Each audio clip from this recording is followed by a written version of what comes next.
I think it's to the point that no one wants to sell their Bitcoin because it's going up. Why would you sell it? But now we have a problem. Well, what's the problem? Well, the problem is if you don't sell it, how do you realize anything from it? So this is where we come in. Say I've got 10 Bitcoin. I want to generate some returns from it. So I might take one of those Bitcoins. I'm going to take the risk of putting it on an exchange, but I'm going to use the algorithm that I've developed. Now that algorithm will allow you to use that asset, Bitcoin, which is going up in value as collateral to then trade with. So then what we're able to do is put it to work, to keep it simply.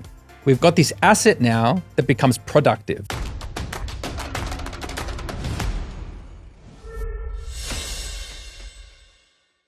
Kosta, how do you want to start this? I mean, is there anything specific that you want to do? Well, I've flown all the way from Australia and I'm in Dubai. So maybe we just start, how do we get here? Yeah. So let's talk. I want history. I want how you got into it, everything, bro. What we're actually doing right now is we develop algorithms, and the algorithms are built to trade Bitcoin, mostly Bitcoin futures. And I can go back to when I first started because everyone gets attracted to this industry originally because they hear the stories about people making a lot of money. But particularly in 2021, 2022, there was a huge run on the altcoins, right? There were people that were literally, you could buy anything and it was just like going up 10x. I was in Australia at the time. I've been raising capital for a managed fund, an equities fund in Australia. I'd done a lot of work before online. I had a company in Australia too. My best friend is actually a stockbroker. Okay. Me and him ran a company for about 7 years. That went really well. And as we were having success with this, we were investing in equities in the Australian stock market, and we did really well from that as well. Now, he's gone on to run a managed fund. It's one of the biggest in Australia. He's a value investor, actually. So one of the things that I got from working alongside him and learning from him was the value investing approach. This is like the Benjamin Graham, Warren Buffett approach to investing, where you need to look at the fundamentals. You got to look at cash flows and book value. And that's how you buy a company. You want to look at something that's priced, not necessarily cheaply, but priced reasonably, but has good, future potential. It's going to make money in the future. It's got good management, good company. And, the stock price is reasonable. Okay, I'm going to buy this stock and it's going to go up because the fundamentals are there to drive it up, right? At this time was the 2021, 2022 cycle. So I'll tie it all together. And then I had another friend who was buying a lot of crypto, and we just cashed out of some really big trades. This is like a staking protocol of an altcoin that was returning 8% every 8 hours. 8 hours? Yeah, it was insane. And he was like, my friend has been running this for like 6 months and he's making this insane amount of money. And mind you, I didn't know it was the top of the cycle when I got in. And so I'm like, wow, this is like amazing. Like, so I bought a bunch, and I'm talking like, in Australian dollars, it was over 6 figures of this coin. Yeah. And I'm watching it, and it's going up every 8 hours, right? By 8%? It was going up by 8% every 8 hours. People can look it up. It was called Wonderland. Wow. This was a big catastrophe in the crypto space. It was just before the FTX blow up, but this was a huge one in DeFi. So you can look it up, the Wonderland. It was the fire festival of crypto. Kind of, right? I'm seeing it for the first time. I'd never bought any crypto before. And then these things are like just ticking over. So what do? I buy more. And then there was another thing that I'd invested in, it kind of had a similar yield structure to it. And these are called Ponzinomics. These coins are centralized. So someone's released them, they own them, they control the supply, and they can basically issue at will. So what they're doing is they set up something that sounds really promising. People then buy the coin, they stake it, and then they basically start a process of inflation by releasing more tokens, promising you more of that token, right? What eventually happens is as it accrues, everyone's making money, but you're issuing at the same time. So it's, so it's not really worth it. Well, what happens is it gets to the top is everyone's starting to sell, and it is a Ponzi scheme. Like the reality is it is. And, if you don't get out quick enough, you will be exit liquidity.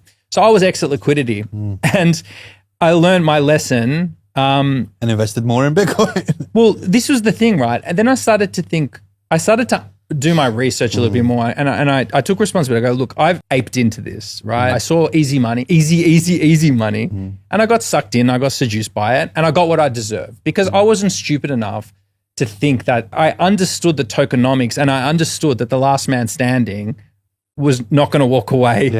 with anything, understanding, yeah. right? So maybe that was a karmic thing too, right? That's why you should have got a couple of friends to do it, so you could have got out knowing they're still standing in it. Like, this thing had over $1 billion at the time. I think it had $1 billion. It got nuked. is classed as a nuked. rug pull or not? Yeah, I would say as a rug pull. They didn't disappear with the funds. The funds it's just got Disappeared. The funds disappeared. well, because they kept printing money to get the new people. So it's like it's kind of impossible. sounds like the world we're living in today. I know. Yeah, that's the thing. So anyway, but I start to go. There was some really cool stuff, right? And it got my attention. The ease of transaction, right? The fact that I could buy something online I was using MetaMask wallet at the time, and I was able to do these transactions at lightning speed. And it kind of felt like the stock market on steroids. I started thinking though about this whole thing, and Bitcoin was now starting to come down, and then we had the FTX crash, bang, and then we had another one, bang. And I was going, I actually see the potential here, but the potential is not in this other stuff because of the reasons I just said, the tokenomics, the supplies, the centralized nature of them. And then you've got Bitcoin here on the side. And then I started to go, there's got to be a way to trade this smartly, right? And there is. And that's one of the things that we've started working on is this algorithmic approach to trading Bitcoin. Regardless to getting with what we do specifically and the problem we solve, just Bitcoin as an asset is interesting to talk about. A lot of the arguments against Bitcoin is that it lacks fundamentals, right? Now, you can argue about that till the cows come home, but the reality is that it's following what's called a power law trajectory, right? Okay. A power law trajectory is something that we find in complex systems in nature. I'll give you an example, right? You got a lot of earthquakes in the world. You got a lot of tiny, tiny, tiny little earthquakes, and then you got like a few massive earthquakes, right? If you put them on a log chart, so a logarithmic of the y-axis and a logarithmic of the x-axis, right? You can plot a straight line through them. This is also similar in the distributions of cities, right? Lots of small cities and then lots of big cities. Like you could imagine, you've got Abu Dhabi, Dubai, and then like tons of little things, right? Power law growth. So complex systems in nature follow power law trends. And funnily enough, Bitcoin is following a power law. Why does that make it unique? Well, no other asset class in the world, no other financial asset, follows a power law. Then you have to ask yourself, why is it following a power law? Well, because it has the DNA of a natural complex organism because it is a network, right? Because Bitcoin is shared between people and the growth of it is like the growth of a city, right? It's like you introduce me to Bitcoin, I introduce you to it. It has a network effect. Gold doesn't have a network effect. Silver doesn't have a network effect. Oil doesn't have a network effect. Wow. Bitcoin does. These are the things I start to understand. And I got a lot of this through a professor. His name's Giovanni Santastasi. And we actually work closely with him now because he helps develop our risk management. But he discovered the power law model for Bitcoin's trajectory. Knowing that, I started then investing in Bitcoin, right? That was my thesis. So this would have been the end of 2022. So you got to learn from your lessons. Hopefully they're not big enough to knock you down and you can't get up. Yeah. That's a big one. How do you become a miner? You know, mining you used to be able to do mining on your computer. So you mine it and then you get it. Right? Yeah, the problem is now it's so competitive. At any given time when a block is approved by the whole network, that one who solves the problem gets the reward. The system is really robust, it's decentralized, anyone can do it. But it's an institutional game now. The average person cannot do it. Wow. See, this is the thing, I really want to get into it. You know, I know all about dollar cost average and all that stuff, and I know about trading stocks and all that, but I just feel like I'm missing out by not trading in Bitcoin. To be honest now, I think it's to the point that no one wants to sell their Bitcoin because it's going up. Why would you sell it? But now we have a problem. Well, what's the problem? Well, the problem is if you don't sell it, how do you realize anything from it, right? You have to sell it at some point, but you don't want to sell it because you realize it's the hardest money on the planet. It's got that thing though, because you might sell it and then 2 days later something happens and it goes up even more and you're like, Absolutely. So this is where we come in. Okay. And one of the things that we're that we do really well at is using the infrastructure that the everyday person can get access to. So say I've got 10 Bitcoin, I want to generate some returns from it.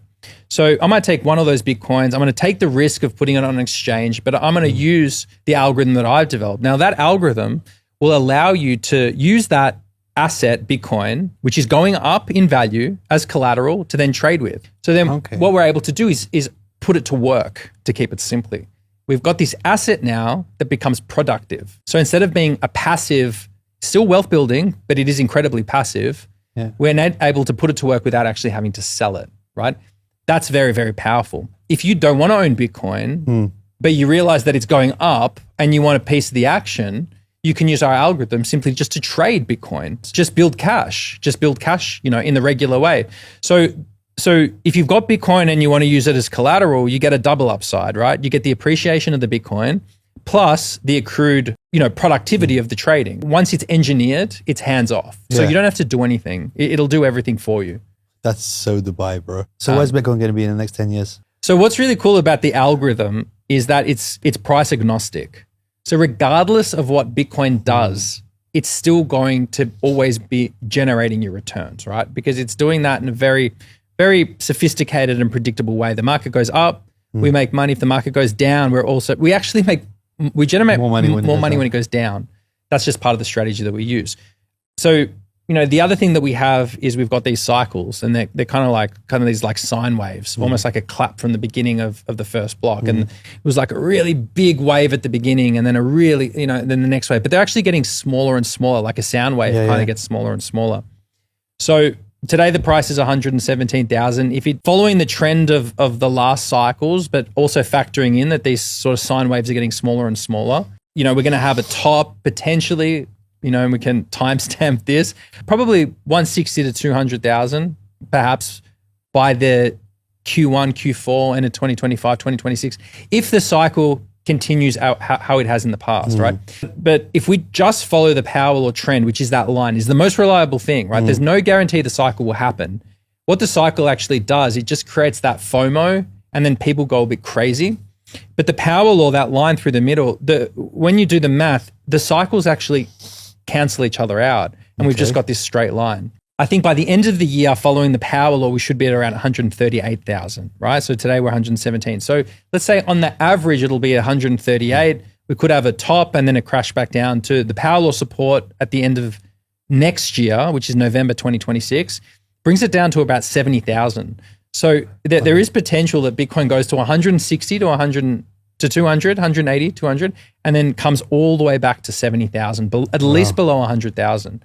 So what's going to happen? A lot of people are going to get wrecked. They're going to buy at the top. Yeah. A lot of companies are going to over leverage. That's if they want to sell quick and make a quick profit, right? Well, a lot of people that bought at 16,000, they're going to sell at 200, and then everyone who didn't buy is going to start buying at 200. So if the price gets close to a second standard deviation from the power law, which is around 200, 210, the market at that point would be so overbought that I would consider rotating out a percentage of it and then buying back in order to just multiply my Bitcoin.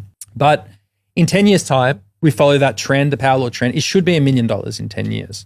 The top of that bubble could be as high as around 4 million. Would you say crypto changed your life? I would say Bitcoin did. Very good answer. Very good answer. Bro, thank you so much. No worries. My house is your house. And thank you so much for educating the people. And hopefully we can do another one in the thingy and see how much money I made. And we'll have enough for our metro ticket. Let's do it, man. From the money up in there. Ready? Let's do it. Boom.